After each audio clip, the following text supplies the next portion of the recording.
Hi, WFMers out there. I'm your host, Irina, and this is WFM Unfiltered, a podcast by Right WFM, the place where we share the truth about workforce management. So get comfortable and listen closely. Hello, WFMers and all friends of WFM. I'm your host, Irina Mateva, and welcome to WFM Unfiltered, a podcast by Right WFM. Today, we're traveling to Skipton, UK, and my guest is absolutely incredible. She is one of my favorites. But before I introduce you to her and her topic, I would like to mention something about our sponsors. This episode is brought to you by Community WFM, and I have to be honest, I'm getting allergic reaction by vendors that the only thing that they're able to teach you about is how to press buttons in their solution. So let me be quite frank with you. The only reason of having a WFM tool is if you can actually put your operational environment into perspective and actually use a system that's not a glorified Excel. So if you want to use someone that is a planner themselves, that know the drills, that know the ropes, please go ahead and research Community WFM. They're super supportive and they will help you out. So more information about them in the show notes below. And with that, business is over, and I can finally introduce you to an absolute ball of energy. Welcome to the show, Sara. How are you? Thank you so much for having me, Irina. I'm pleased to be here. We have struggled a lot. So if you see that I'm kind of distracted, and I already explained to Sarah, I'm absolutely sleep deprived. But putting that aside, we have worked very hard to figure out how to do that recording. But I'm so happy to have you in the Oh, podcast. thank you. Well, I say it's been a long time coming, so obviously it's going to be the best one yet. Of Clearly. course, of course. There's no competition for you, Sarah. Let's start there. But you know what I wanted to do with you before I give you the chance to introduce yourselves? Shall we be on brand? Oh, yes, always. Can we do it? Can we do that? How do you do it? My tongue is more famous than me on LinkedIn, which I've just realised sounds ridiculous out of context. No, I absolutely love it. But if you don't follow Sarah Josie, you should absolutely do that. Follow her on LinkedIn and you will understand what we're talking about. Oh, yes. My tongue is famous for being out in every photo because being sensible is clearly what LinkedIn is all about, and having your tongue out is extremely sensible. You know what? Actually, the thing that I really, really like and appreciate about you is that you're super authentic and you don't put that kind of mask of, oh, you know what? We should just talk about numbers and be super boring, and that's what WFM is all about. So, absolutely, I really enjoy everything that you're talking about in your LinkedIn profile, and your whole personality is just contagious. So, thank you for that. And with No worries. Thank you so much for joining us today, Sarah. I'm so happy to have you here. Before we kick off with the topic that you have suggested, which is absolutely amazing, and we need to talk about it more, would you mind sharing a little bit about your background and who you are? Yeah, sure. So I'm Sarah Thompson. I work at Skipton Building Society. I have one of those really long and complicated titles that doesn't actually mean anything. So I'm a senior planning and insight lead. So all that means basically is I am in charge of anything to do with analytics, planning, and anything you can think of in the call centre. What I decide that week, basically. So I've had typical journey really. Started on the phones a few years ago. Started in real time, which is my favourite area. I love real time. Did a little bit of scheduling while I was there. Then moved to Skipton. Started off as a capacity planner. Did a bit in the MI world as well. And then I don't know really. The role just kind of grew and grew and grew, and I kind of transformed it into whatever I am now. And now I'm here. So I wanted to talk today about, I guess, the unsung heroes, in my opinion, of the contact center and WFM world. So, people in real time, we're always thinking, oh, it's the easy job. It's what we do. We take these people in off of usually I was going to say off the street, that sounds a bit aggressive, doesn't it? But we usually take people straight from the contact centre, they've been on the phone, and the first step into the world of WFM and contact centres is real time because it's easy. And I totally disagree with that. I think that that is a really big myth that we need to dispel. Think about your planning cycle, right? If you take out any section of the planning cycle other than the real time team, yeah, all right, one day it probably won't hurt anything. If you take real time out for one day, it is chaos. You cannot run your operation without a real time team. And people say, oh, it's just sitting there watching a screen. It's like, well, if that's what your analysts are doing, they're not analysts. They're administrators at best. So that's what I kind of wanted to talk about is like the skills you actually need to be a real-time analyst are actually really quite unique and quite niche because any other area of the planning cycle, you've got that really precious commodity, which is time. And in real time, ironically, you don't have time. You have to make decisions fast. You have to have conviction. You have to be able to basically carry a whole contact center on your back, sometimes on your own, depending on the size of your organization, and have conviction in what you're doing. And I don't think anyone can do that. I think you are a special, very special kind of person if you can do that. And I don't know, what's your things on it, Irina? I mean, you must have heard this, like it's the easy role. You're just a real-time analyst. How do I start here? First off, let me.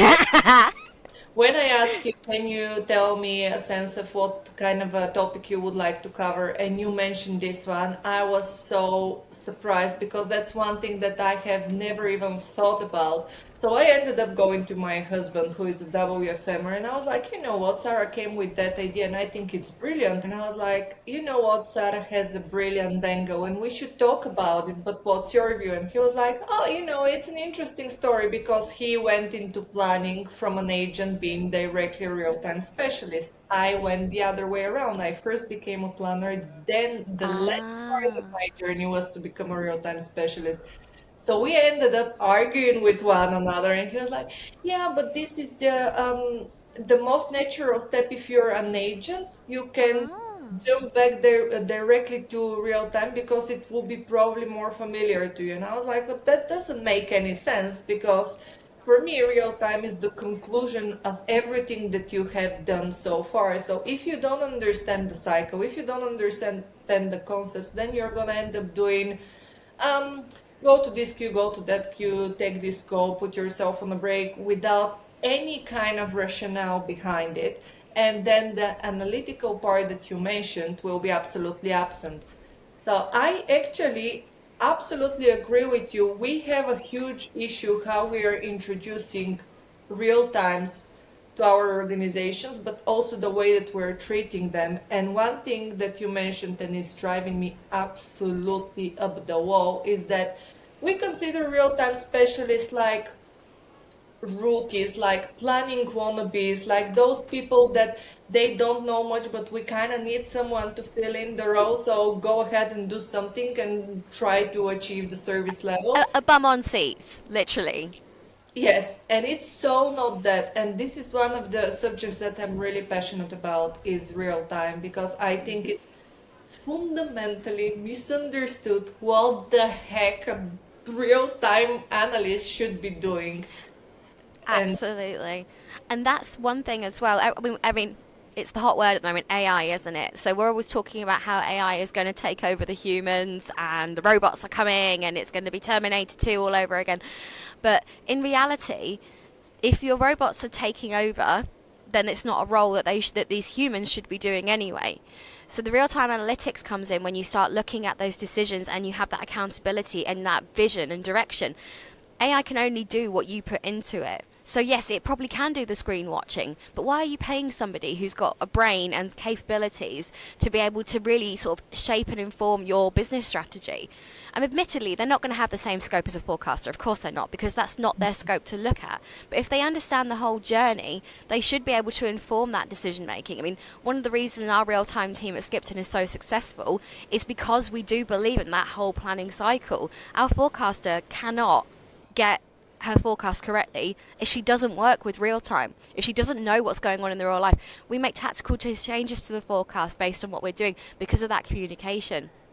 And the most successful analysts we have are the ones that actually want to know that story. They don't just see themselves as doing grunt work. They see themselves as a valued part of the team. And again, when you see like the pay gaps sometimes between real time and scheduling or forecasting, again, I understand it's a different skill set, but it's a lot of responsibility really to put on somebody who could just be a school leaver. You know what? I think it's I also lost my a train of pure thought right. there a little bit. I'm not going to lie. You know what? It's not only about the responsibility, but the amount of pressure that you're under. Because let's face it, every single time when something gets wrong, is at least that's in my experience, the operations manager, contact center manager, team are going and asking, "What did you do about it? So why are we not meeting the service level? Did you ask people to stay? Did you put them on different skills, different queues, different whatever?" And it's kind of a solo responsibility to the real-time analyst. No, no, no, no. They're literally executing right now on what has been put into action before them. And I think it's so unfair, but you also mentioned one thing that it's equally annoying for me, to be honest, and it's the pay gap, because again, we kind of treat real-time analysts as admin rookies. Like, we really need someone to watch something and do something we're not entirely sure about. We want to pay them kind of much less than the other roles, but we don't understand that this is basically the final part to our customer experience. These are the people that can potentially execute any type of changes or suggest any type of changes to the other stakeholders, so we can achieve a better customer experience and employee experience. Absolutely. And really, if these people in real time weren't valuable, then why do you always notice when a really good one leaves? You know, when they go on to forecasting or they go on to capacity planning or other areas of the business, if everyone was just a rookie and really like, oh, they're just there to fill a seat, you shouldn't notice when someone leaves. You should be able to just add in another robot, another person. And in reality, that's not the case. And also, I think the other fundamental thing that the real time guys have that a lot of us in the forecasting and more longer term space don't have is that connection with the people, because it's so easy when you're stuck in your spreadsheets, when you're stuck in your WFM system, and you're just not looking at the real people to forget that they are humans. I mean, I'm guilty of it. There's been a lot of times, there was a period in my career where I refused to learn anybody's name because I wanted to make objective decisions and I didn't want to think about that person as a human. And now obviously I've evolved since then. I'm not a total dinosaur anymore. And you know, it's that human touch is so important because you are dealing with things in real time that you won't deal with in a more long-term space. So, you know, emotive things like sickness or personal issues, you know why that person needs that extra half an hour off the phone.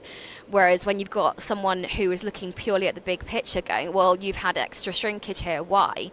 Real time get to actually have that real answer of, well, hang on a minute, if we invest the time here, this person's going to do better. So it's that wonderful sort of conduit between the people and the business that's a really valuable role that we just don't see. Nobody focuses on that bit. They focus on the, oh, let's get the service level. It's like, no, let's not. That's just such a small piece of the pie. There's a whole other pie here. Let's eat it, you know?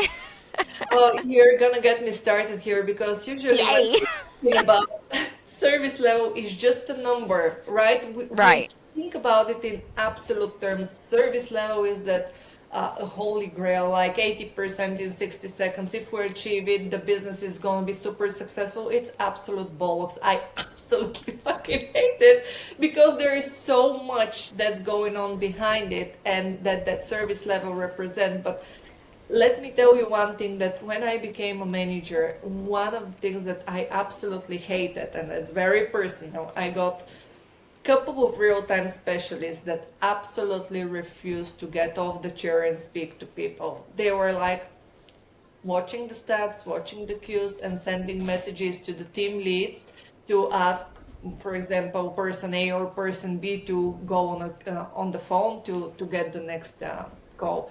I was like, You know what? First of all, I really want people like real-time specialists to bond with the agents, right? Because you're effectively asking them to do something. Yeah, I do get the idea that the team leaders are their managers and they should be responsible. But in my opinion, they shouldn't be the only one responsible for the Mm. behavior in the contact center. So think about it this way. If I'm struggling, I'm an agent and I'm struggling, I have some issues, I'm coughing, I'm sneezing, I can't be on the phone, and I ask my team lead to be on the phone, we don't allow that. We're saying, no, you know what? Real-time analysts or planning teams or WFM teams, they're gonna allow you.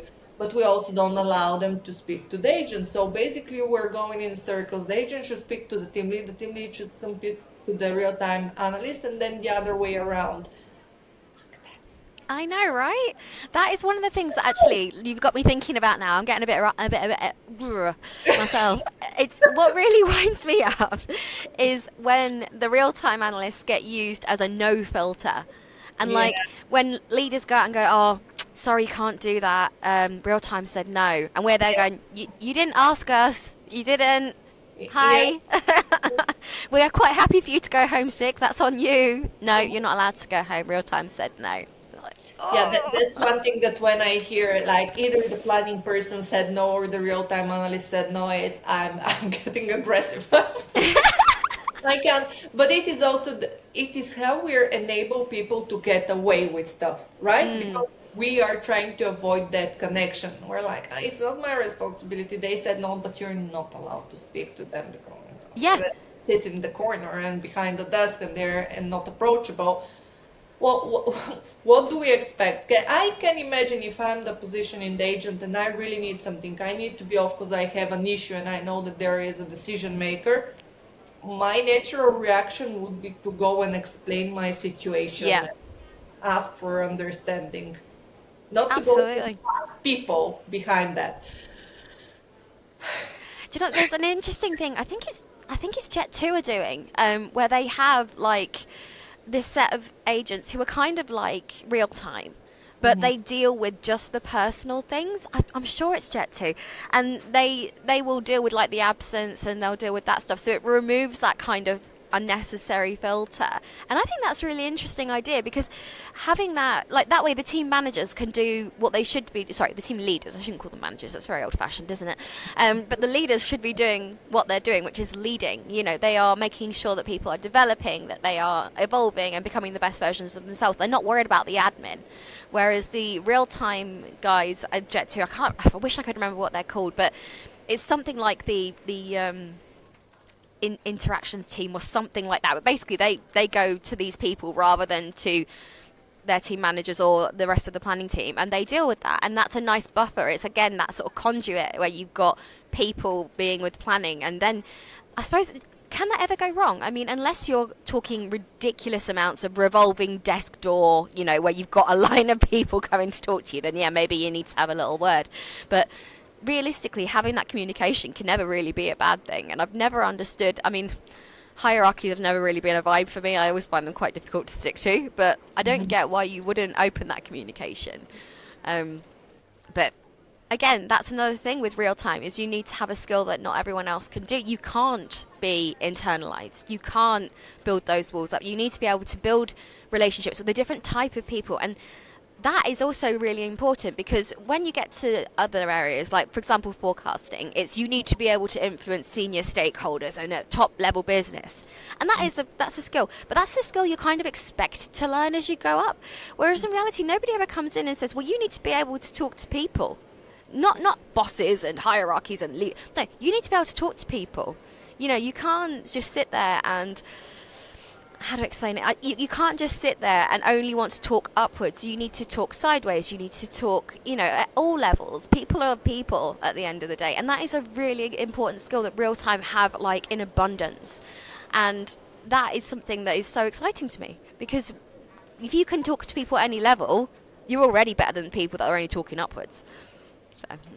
And let's not forget, and this is very important, that the people that actually execute the job and are the face of your business are the people that the real-time analysts are speaking to on a daily basis, because you can make all sorts of decisions about budget, about the strategy, about what have you, but you're not the one picking up the phone. You're not the one who is going to hang up the phone on the customer, get the customer annoyed, or be the reason for this customer to go to your competitor.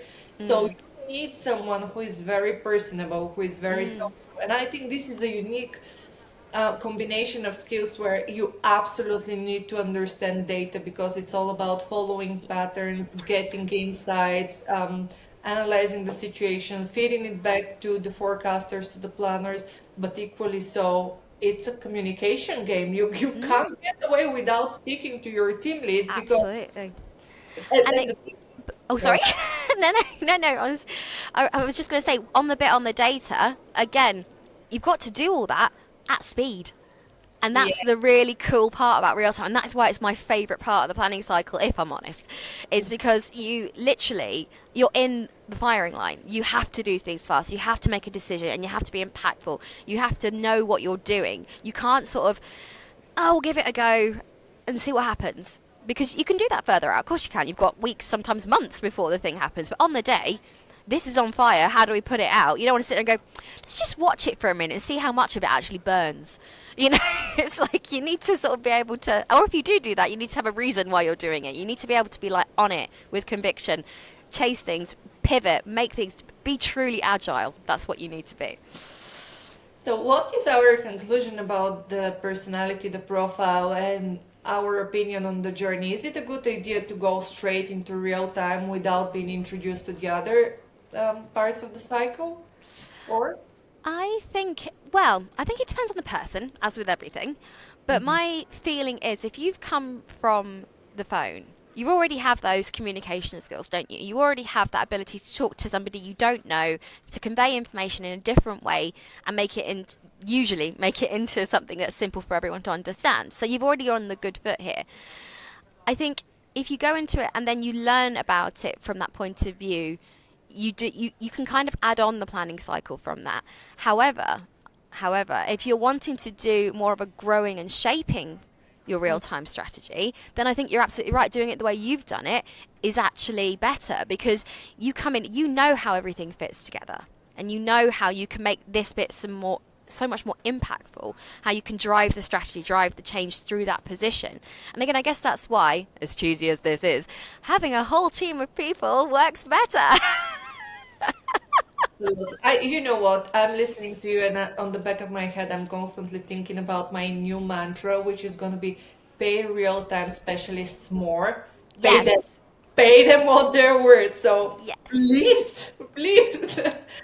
Honestly, this is such a great conversation, and I actually want to invite you for a follow-up one, because when you started explaining, of course, you're always welcome. We're talking about speaking to different stakeholders and the team leads and hiding behind it. The real time said no.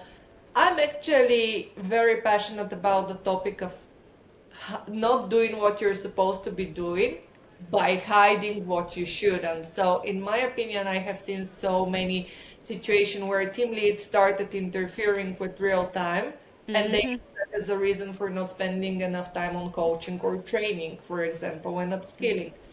So let's agree that this is gonna be our second parter, because I'm very curious to hear your thoughts. Oh, I have lots of thoughts on leadership, traditional constructs in a call center. I have lots of views on that. So yeah, definitely really excited for that one.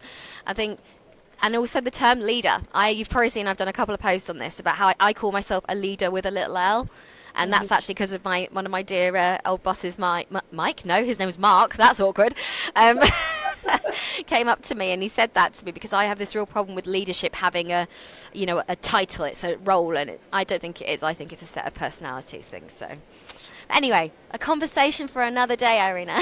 Conversation for another day, but going full circle back, please follow Sara on LinkedIn, because I don't know, I want to hug you, honestly. You're absolutely incredible. You're amazing. And every single time when I'm reading your post, I not only get inspired, but I get so happy, to read. Oh, that's what I want. At the end of the day, that's what LinkedIn should be, a place where we can all uplift each other. And, as hippie as it sounds, there's so much that you can do corporate bullshit anywhere, Be inspiring. That's what LinkedIn should be. It shouldn't be, more noise about how profits are up by X percent and customer blah, blah, blah, blah, blah.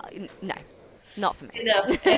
The boring, stupid BS. Enough. I invited you specifically to prove how colorful WFM is, and I think you're one that absolutely everyone should follow.